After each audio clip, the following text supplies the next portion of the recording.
in 1973. May 22nd, 1973, he was ordained a priest in 1996 by Bishop Semedy. He's also a Franciscan friar, having professed final vows in 2012. In 2013, he was ordained a bishop and appointed auxiliary bishop of Mukachevo, and one of the principal co-consecrators at his episcopal ordination was our own Bishop William. Since 2020, he's been following the untimely death of Bishop Shashik of happy memory. Bishop Nil was appointed the apostolic administrator of the Mukachevo eparchy. And Bishop Nil is no stranger to the church in America. He knows many of our priests. He knows quite a few of you. He's visited more than a few of our parishes. And he will be a principal co-consecrator of Bishop-elect Robert next week, continuing the continuity among our churches. That's pretty cool. Bishop Nil is going to share with us his thoughts this day on this monumental occasion at which we're all gathering, the Assembly of the Byzantine Catholic Church. So please join me in welcoming Bishop Nil.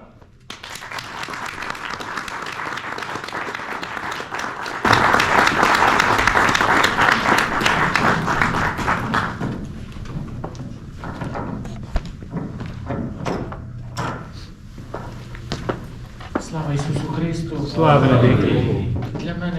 Для мене великою радістю є сьогодні бути між вами, великою радістю є мати можливість майже цілий місяць, більше як місяць, бути і молитися разом з вами. For me it is a big joy to be here with you and also to spend about a month of time with the priests in the parishes. Я би хотів сказати трошки такі мої власні переживання того, що зараз переживає Україна, і як це пов'язано із нашою Мукачевською єпархією. I would like to share with you a little bit of my concerns and worries what we live now in our church in the eparchy of Mukachevo in this time of war. Для мене дуже таким прекрасним моментом було те, що ми переживали в 2019 році. Це було 11 грудня в Римі. We had a special occasion on December 11th in 2019 in Rome. З єпископом Міланом і зі мною було майже 1000 наших людей. Ми святкували 30 років, як наша церква вийшла з підпілля, воскресла. On that day, in that occasion, we were celebrating 30 years from the time of the underground period of our church, and along with me there was of course Bishop Milan, blessed memory, and about 1,000 people between parishioners and the clergy. Папа Франциск зробив для нас окрему таку спеціальну аудієнцію прямо в базилиці. The Holy Father, Pope Francis, has granted us the special audience to our pilgrims right in the Basilica of St. Peter. І тоді він сказав такі слова, що ми всі просльозилися. And he uttered these words that we all had tears on our eyes. Він сказав: Мукачевська церква є матір'ю багатьох мучеників і є дуже славною церквою. He said that the church of Mukachevo is the mother of many martyrs, and it is also a very glorious church. І потім він трошки сказав про Теодора Ромжу і сказав про тих наших людей, дідиків, бабусь, які пережили вільно підпілля. He also added, talking about Blessed Theodore Romge and also about our ancestors who lived back in those days during the underground time of our church. Це був такий момент великої радості, і потім люди, так як то було вже перед Різдвом, 1000 людей почали колядувати. And it was such a special moment of joy in that time, and since we were very close to Christmas, it's month of December, the people just started to sing Christmas carols. І мене завжди так торкають ці слова, що наша єпархія є мати багатьох мучеників. And these words that our church is the mother of many martyrs always touch my heart, always impress me. Джек Фігел сьогодні сказав мені, що за останні місяці зробив 3 книги про Теодора Ромжу, про Павла Гойдича і про Петра Ороса. Mr. Jack Figel told me, shared today with me, that he, in the last month, he worked on these 3 books on Blessed Theodore Romja, on the Father Peter Oros, and also on Blessed Pavlo Gojdich. Справді, вони для нас є великим прикладом вірності і теж мужності. They are for us as good, excellent examples of faithfulness and courage. Але крім них, дуже багато наших священників заради своєї віри були готові піти в Сибір, багато витерпіти, багато з них додому до сімей більш не повернулися. In addition to these 3 martyrs, also many other priests were willing to give their life, everything for the faith. Many of them were sent to Siberia, and many of them, good number of them, even have never come back to their families, to their homes. Коли в 1944 році радянська армія прийшла на Закарпаття, всі розуміли, що для греко-католиків приходять дуже важкі часи. When the Soviets came to Transcarpathia in 1944, everyone was realizing that difficult times were coming for the church. В 1947 році вбили єпископа Теодора, який мав усього 36 років. In 1947, they killed Bishop Theodore Romja, who was only 37 years old. Почали арештовувати священників, забирати церкви. They started to arrest the priests and take our churches. Більше як 120 священників було відправлено в Сибір. Over 120 priests were sent to Siberia. Вони мали свої родини, їх виселяли з парафіальних будинків, і тільки добрі люди приймали жінку і дітей.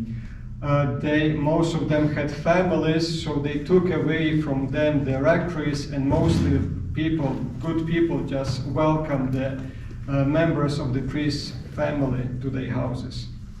В 1953-му вбили отця Петра Ороса, який, як казали старші священники, був таємним єпископом.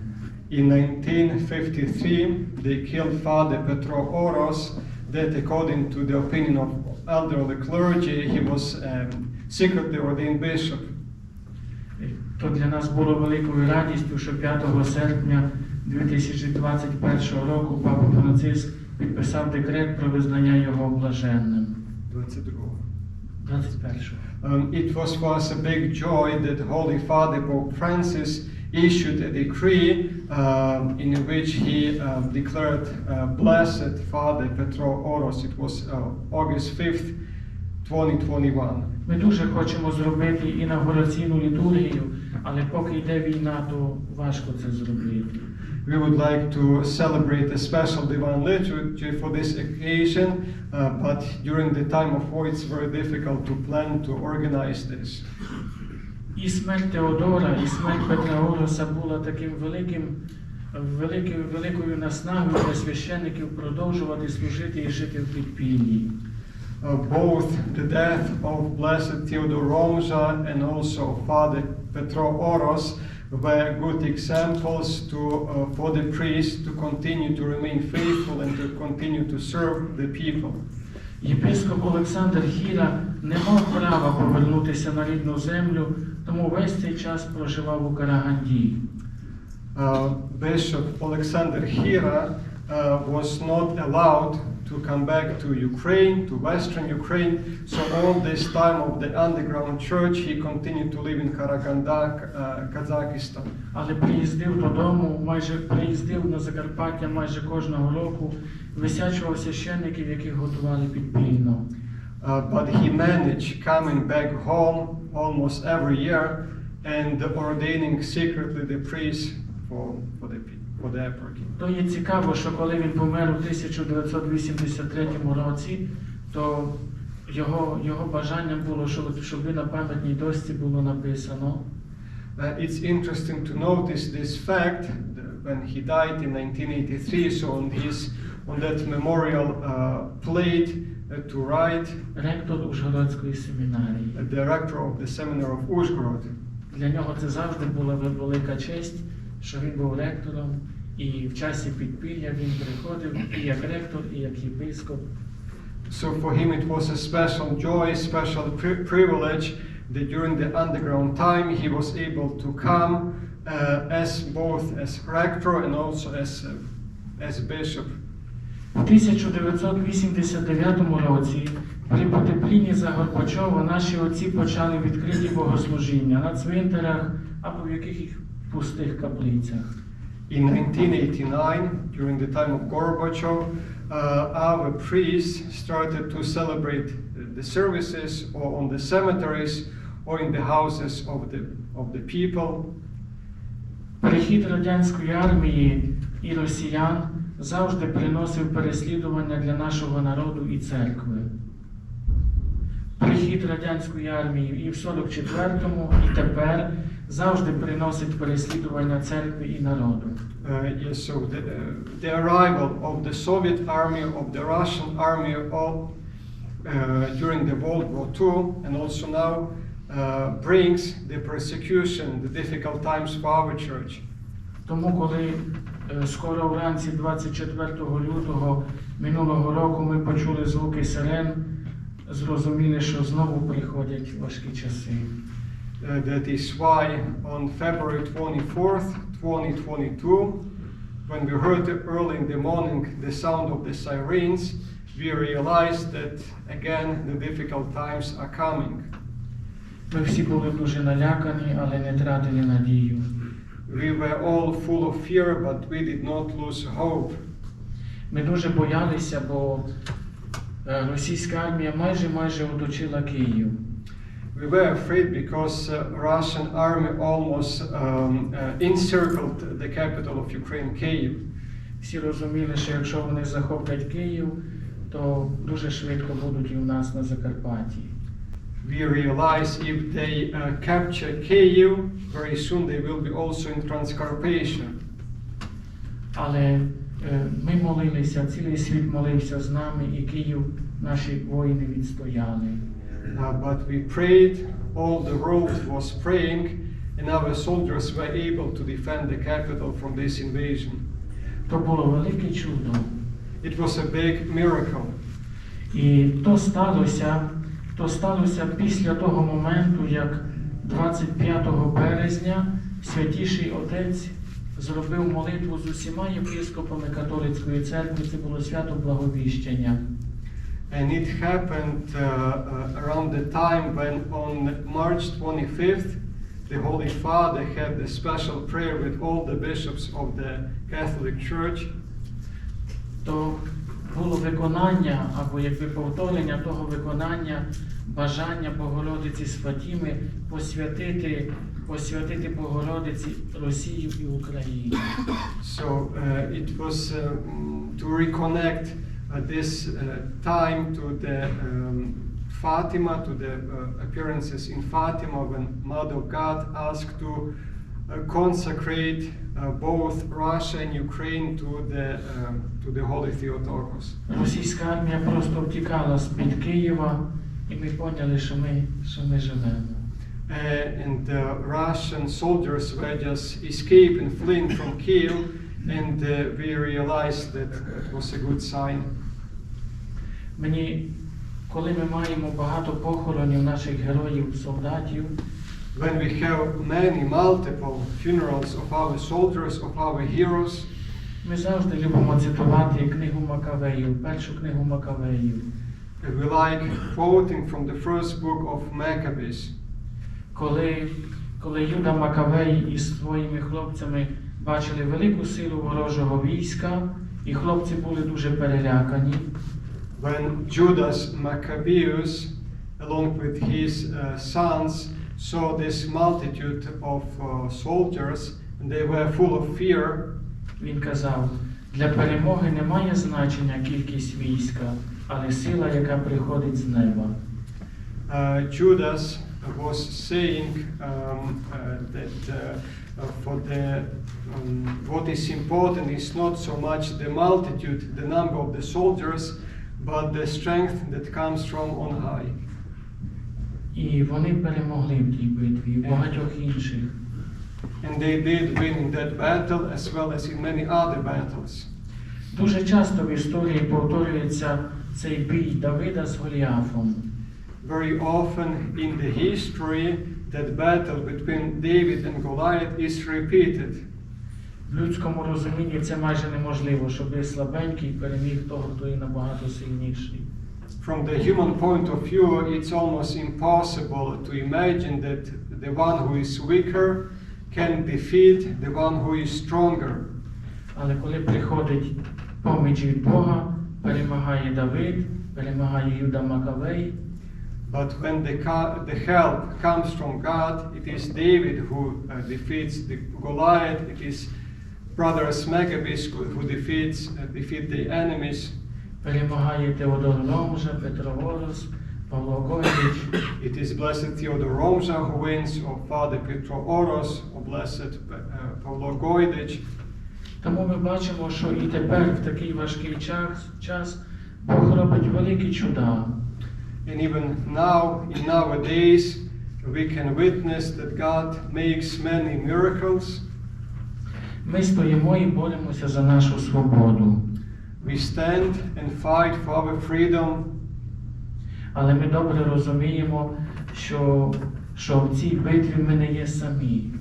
And we know well, we are conscious that we are not alone in this battle.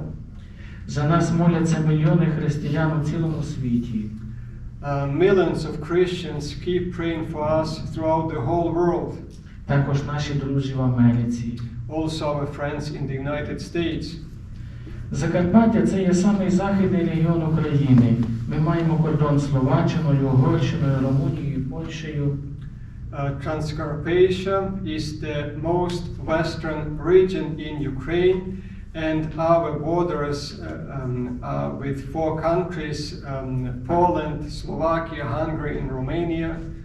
І сотні тисяч людей втікали із зони бойових дій до кордону, і ми приймали їх. Hundreds of thousands of people were fleeing from the territories of conflicts, of war, to Transcarpathia, and we were welcoming them. Я дуже пишаюся нашими священниками і їх жінками. I am very proud of our priests and their wives. Вони відкрили двері своїх будинків і приймали сім'ї з різних регіонів. They opened the doors of their houses to many families, and they welcomed them from different regions of Ukraine. Ми маємо 5 пасторальних центрів, і вони ще не є повністю готові. We have in the eparchy 5 spiritual centers, and they are not yet fully completed. Але всі були наповнені людьми. And all of them were full, were packed with the people fleeing from the war. З Одеси, з Харкова, Краматорська, Слов'янська. From these cities, Odessa, Kharkiv, Kramatorsk, Slovyansk. Це була зима і були сильні морози. It was winter and the temperature was freezing. На кордонах були великі черги машин, жінки з дітьми чекали годинами на пунктах пропуску. There were big lines on the borders, and women with the children were waiting for hours to be allowed to go to another country. На кожному кордоні священники з жінками робили пункти помочі, давали теплий чай, каву, їжу. At every place where it was possible to cross the border to another country, there were priests who were welcoming the people, who were welcoming these refugees, and were serving them, were taking care of them, giving food, giving something hot to drink. Та солідарність показувала, що наскільки Бог є близько біля страждаючих. And those gestures of solidarity were showing to the people how the Lord was close to those who suffer. В економічному значенні наша країна є досить бідна. From the economical point of view, our country is rather poor. Особливо на Заході ми не маємо промисловості, тому і церква наша живе скромно. Especially in the western part, we don't have so much industrial places, so also the church lives rather poor and modest way of life. Багато сіл є дуже бідні, пенсії старших людей маленькі, мінімальні зарплати. Many families are poor. We have low salaries or low pensions. Тому, коли 30 років тому ми вийшли з підпілля і воскресли, That is why when 30 years ago that underground period of time was over and we really lived this sort of resurrection, ми завжди відчували велику поміч митрополії з Пітсбургу. we always felt this big help of the Pittsburgh Metropolitan. Вже в 1990 році митрополит Кочішко, єпископи Долинай і Дудек та багато священників і вірників були в Ужгороді і в Мукачеві. In 1990, still before the fall of the communism, Archbishop Kocheshko and Bishops Dudek and Dolinai, as well as other faithful from the Metropolitan, visited Uzhgorod and Mukachevo. Вони молились тоді в Ужгороді просто під стінами церкви на дворі. They were praying that time in Uzhgorod just outside under the open sky. Від того часу єпископи, священники та вірні із США справді допомогли нам встати з колін. From that time, really, the bishops, clergy, and faithful of the Metropolitan of Pittsburgh help us to stand up, to not kneel anymore and to stand up. Радянська влада забрала від нас церкви, церковні будинки, землю, виноградники. Soviet authorities took from us the churches, rectories, other properties, vineyards. За ці 30 років з вашою допомогою ми побудували нову семінарію. In these last 30 years, with your help, we built a new seminary, Майже 300 храмів, about 300 churches, сотні парафіальних будинків, hundreds of rectories, 5 центрів для молоді і дітей. 5 spiritual centers for the children and youth. Багато ще є в стані будівництва, ще не закінчили. Many others are still under construction. Сьогодні ми маємо біля 300 священників і біля 450 парафій. We have today currently about 300 priests and 450 parishes. Середній вік священників 30-40 років. Це молоде і активне покоління. The average of the priests is between 30-40 years old, so it's really a young generation of the priests. Тому ми живемо великою надією на цих молодих місіонерів. So that is why we live with the big hope on these young missionaries.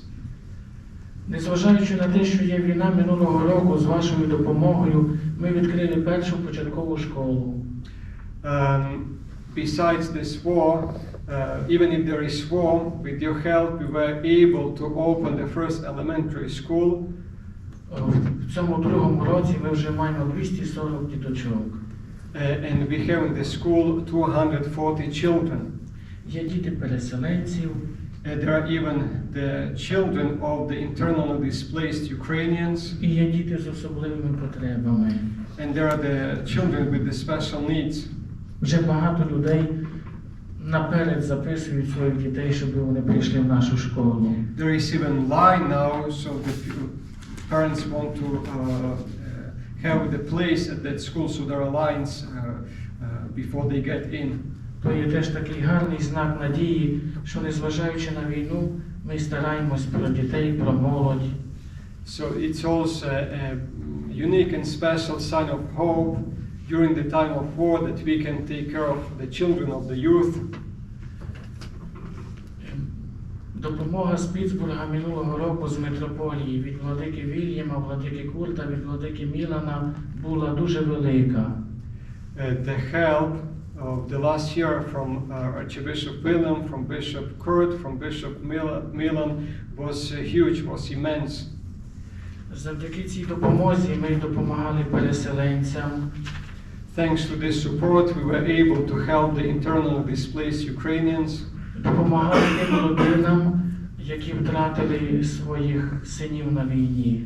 And we were also able to help those families that lost their sons in the war. Також стараємося про освіту. We also try to take care of the education. Ну і частину коштів ми теж вкладали в те, щоб помаленьку закінчувати ті пасторальні центри. And part of this support went also for those spiritual centers that are still under construction.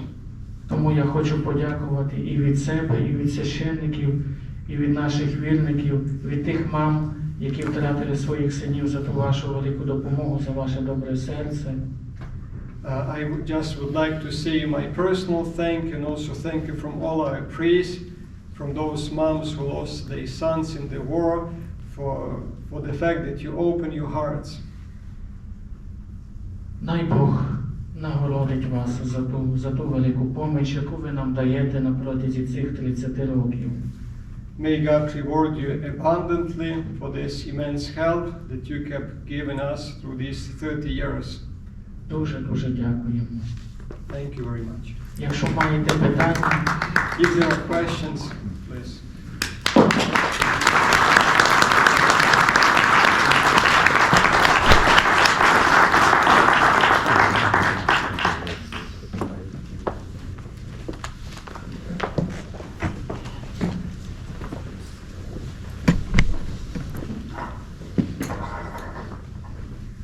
Again, thank you for your words. I have two questions. Before I start the second question, I'd like to tell you that I was graduated in Nyíregyháza.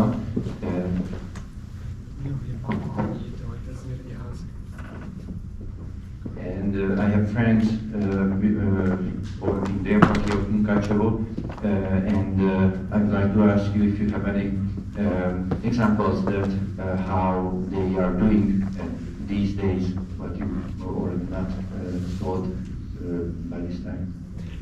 Він має якісь знайомих своїх батьківських єпархій, просто хотів запитатися, якщо маєте якісь такі конкретні приклади, як наші священники мають зараз у єпархії.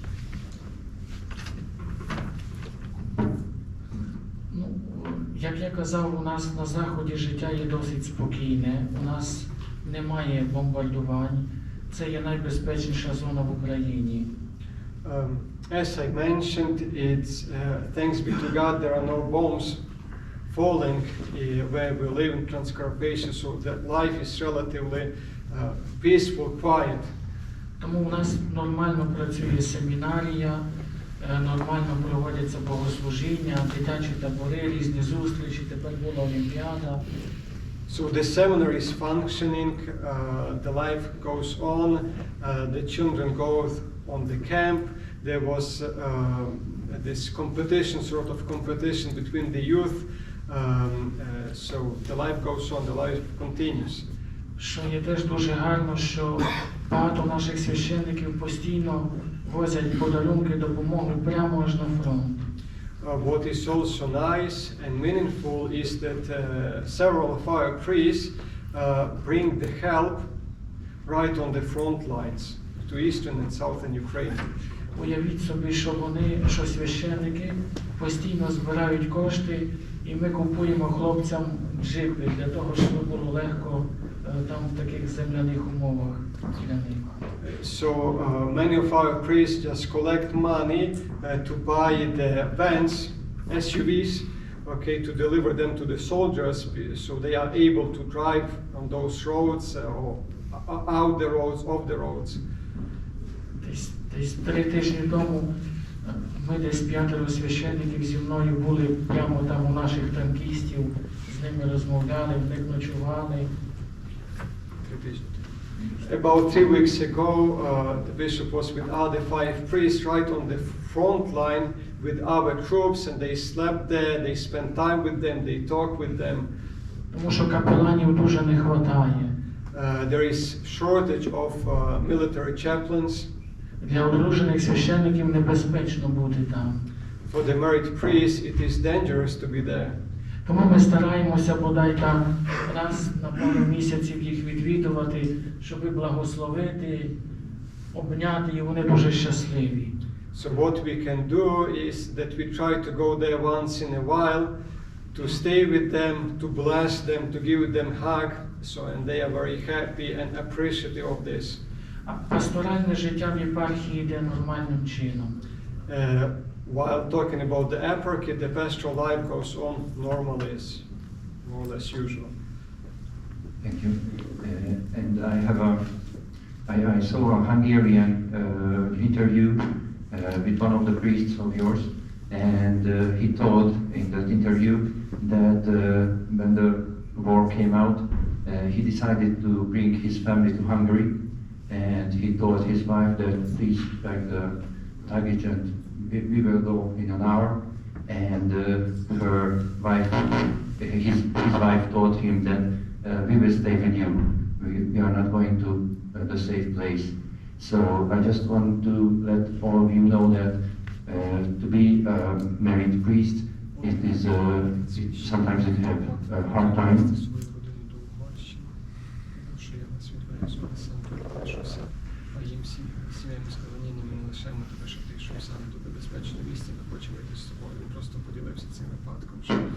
And we have our wives who are superheroes, not only with the raising of the children, which is a challenge sometimes, but also in these hard times they are staying with us. Наші жінки, які часто є героями, не тільки що виховують наших дітей, а тому що розділяють так само наше служіння. Так, як я вже казав, що жінки-священників у нас справді багато з них святі люди. I can witness that many times the priests' wives are really holy persons, are really holy women. Так було в 44-му році, в 47-му, так воно є і тепер. It was the case in 1944, 1947, and it is also the case in nowadays. Наприклад, тепер на Папському синоді, де був присутній наш митрополит, була теж дружина нашого священника, отця Віктора Сабова. For example, now at the synod, where also Metropolitan William was present, one of our representatives was a wife of a priest, Pani Maria Sabo. Коли владика Курт двічі нас відвідав у часі війни, то мав можливість познайомитися з тою чудовою родиною. When Bishop Kurt visited us 2 times during war, he had also the opportunity to meet this family. Вона була волонтером у лікарні біля військових і кожного дня роздавала обіди переселенцям. That Pani Maria, she was volunteering in the hospital and she was distributing the food to the soldiers. І так робило багато жінок. And many wives just did the same thing. I have my first question. Father Peter Skoropadsky, is he still the head of the Samaritan hubs in the area? Петро Скоропадський є ще головою Карітасу. Так, Петро є новий директор Карітасу, і він теж уже, думаю, 2 рази був в зоні фронту. This priest, Father Peter Skoropadsky, who speaks both Hungarian and Ukrainian, so he's the head of the Caritas, of the eparchial Caritas, and he also visited the front line at least 2 times. Я спитався його, коли вони були в Сумській області і були обстріли, що як там було, він каже, ми дуже боялися. And I asked him once, when they were close to Sumy, which is northeast of Ukraine, when they were shooting there, and I asked him how it was, and he said, I just was full of fear while being there. Thank you.